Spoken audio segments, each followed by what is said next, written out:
শোনো, তাড়াতাড়ি ফ্রেশ হয়ে নাও, উপরতলার ভাবি দাওয়াত দিছে, ওইখানে যেতে হবে বুঝছো? না, দাওয়াত ক্যান্সেল। শোনো, আমি আমার একটা আইডিয়া আছে না, আমি একটা আপা আসছে, আমি চিন্তা করে রাখছি যে আমরা আজকে বারবিকিউ করবো, চিল করবো, আপার সঙ্গে অনেক অনেক ভালো সময় কাটাবো আজকে। দাওয়াত বাদ দাও, দরকার কি? জয়, তুমি এটা কেমন কথা বলতেছো? আপা আমার বড় বোন, তোমার বড় বোন, তার সাথে তুমি কি চিল করবা? আমরা আজকে দাওয়াতে যাইতেছি, এখন ফ্রেশ হবা, দাওয়াতে যাবো, ব্যাস। যাওয়া যাবে না ওই জায়গায়, কেন? যাবে না। ওনার হাজবেন্ডের চরিত্র খারাপ, ওনার হাজবেন্ড তোমার দিকে তাকায় থাকবে, এটা কি ভালো লাগবে আমার?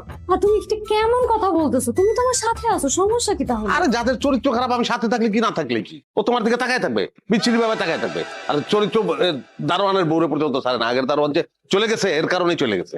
समझ रहे हो समझ रहे हो आप समझ रहे हो হ্যাঁ হ্যাঁ, কি বলতেছো তুমি? হ্যাঁ, অনুবেশে দাওয়াত খেতে গেলাম, সে তোমার দিকে তাকায় থাকলো বিশ্রী ভাবে, আমার গেল মেজাজ গরম হয়ে গেছে, দিলাম মাইর। দাওয়াত খেতে গিয়ে এটা কি ভালো হবে? বাদ দাও। আচ্ছা, উপরতলা